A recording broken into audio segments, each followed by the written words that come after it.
Que se passe-t-il exactement au moment précis après votre enterrement? Votre famille s'éloigne, la terre vous recouvre, et tout le monde pense que vous avez disparu. Mais en réalité, quelque chose de totalement différent se produit sous terre. Voici ce que personne ne vous dit sur la mort. Vous ne cessez pas d'exister. Vous ne dormez pas. Vous n'attendez pas dans les ténèbres jusqu'au jour du jugement. Vous êtes pleinement conscient, vivant une vie invisible que personne ne voit. Beaucoup de musulmans croient que la mort mène directement au paradis ou à un simple sommeil jusqu'à la résurrection, sans rien entre les deux. Vous mourrez, puis vous vous réveillez au jour du jugement. Faux. Complètement faux. Le prophète Muhammad, paix et bénédiction sur lui, a révélé un monde invisible entre la mort et la résurrection. Le barzakh, la barrière. Chaque âme passe par 7 étapes en étant pleinement consciente. Tout dépend de la façon dont vous avez vécu. Ces enseignements proviennent de hadiths authentiques dans Sahih Bukhari et Sahih Muslim. Le prophète les a décrits en détail, non pour nous effrayer, mais pour nous préparer tant qu'il est encore temps. Je vais vous guider à travers ces 7 étapes. À la fin, vous saurez exactement ce qui vous attend et comment vous y préparer. Étape 1. La descente. Prenons l'exemple d'Ahmed, mort il y a 3 jours. Sa famille l'a descendu dans la tombe, a prié pour lui, a pleuré, puis s'est éloigné. Mais Ahmed n'a pas cessé d'exister. Une nouvelle phase commence. Son âme est ramenée à son corps, différemment de la vie d'ici-bas.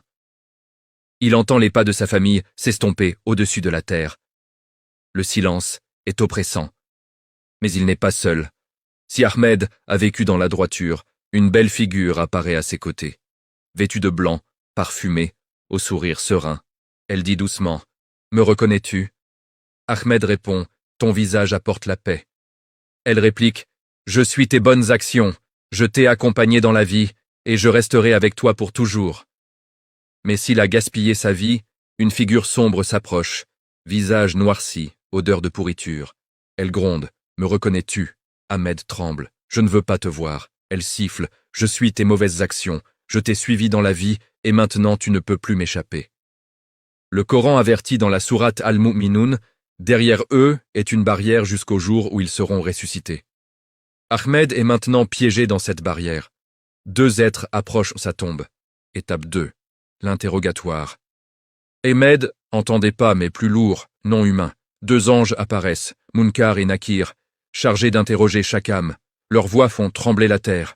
Ils posent 3 questions. Qui est ton Seigneur? Quelle est ta religion? Qui est ton prophète? Si Ahmed a vécu sa foi, les réponses viennent naturellement. Mon Seigneur est Allah. Ma religion est l'islam. Mon prophète est Muhammad. La lumière remplit sa tombe.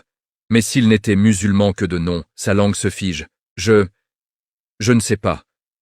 Panique, ténèbres. Le prophète a averti dans Sahih Bukhari, ces questions déterminent votre au-delà.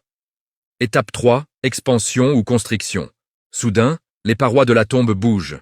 Si Ahmed a répondu correctement, la tombe s'élargit immensément, spacieuse comme un palais, douce comme des coussins.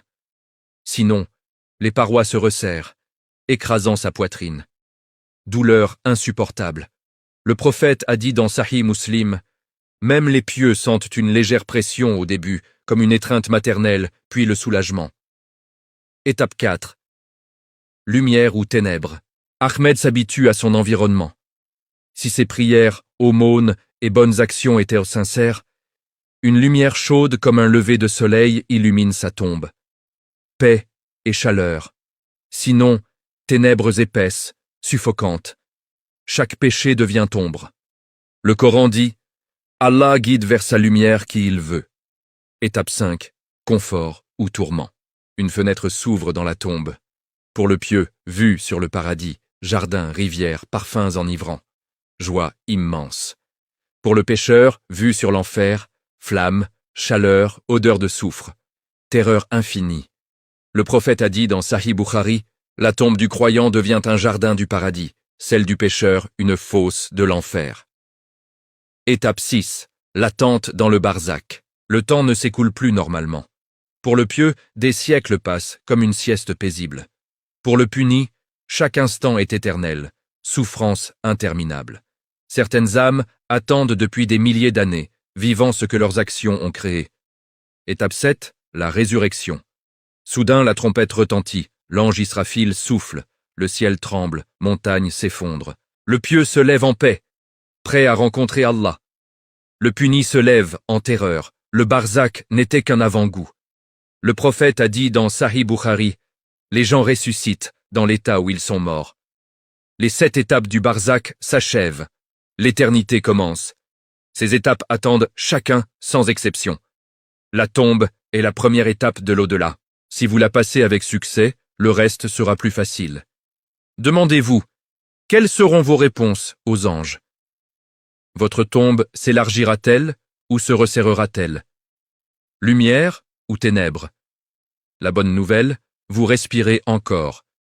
Vous pouvez vous préparer. Chaque prière, chaque bonne action construit votre réalité dans le barzakh. La base de tout, les 5 prières quotidiennes. Si vous les accomplissez régulièrement, votre tombe sera lumière et paix. Si vous avez du mal, corrigez cela maintenant, car la qualité de votre barzakh dépend de celle de vos prières. Un jour, un homme arriva en pleurant devant le prophète Muhammad. Le prophète lui demanda « Pourquoi pleures-tu » Il répondit « Je me suis souvenu que, lorsque j'étais encore dans la période de l'ignorance avant l'avènement de l'islam, j'avais épousé une femme qui tomba enceinte de moi. Je suis parti en voyage pendant quelque temps, puis je suis revenu, et ma femme avait donné naissance à une fille d'une grande beauté. Je lui ai alors dit de la parer, de l'embellir. Car dans l'Arabie d'autrefois, lorsque l'on voulait tuer une fille, on commençait par la parer, puis on l'égorgeait, on la précipitait du haut d'une montagne, ou on la jetait dans un puits.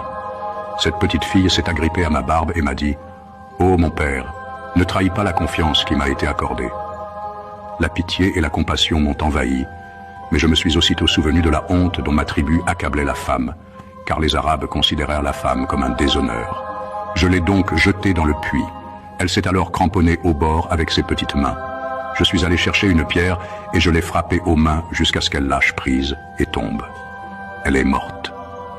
En entendant ce récit, le prophète se mit à pleurer abondamment, au point que ses larmes mouillèrent sa noble barbe. Puis, en sanglotant, il déclara « Par Dieu, si j'avais eu pouvoir de punir quelqu'un pour un acte commis avant l'islam, je t'aurais puni. » C'est à ce propos qu'Allah dit dans le Coran « Et quand la fillette enterrée vivante sera interrogée, pour quel péché elle a été tuée ?»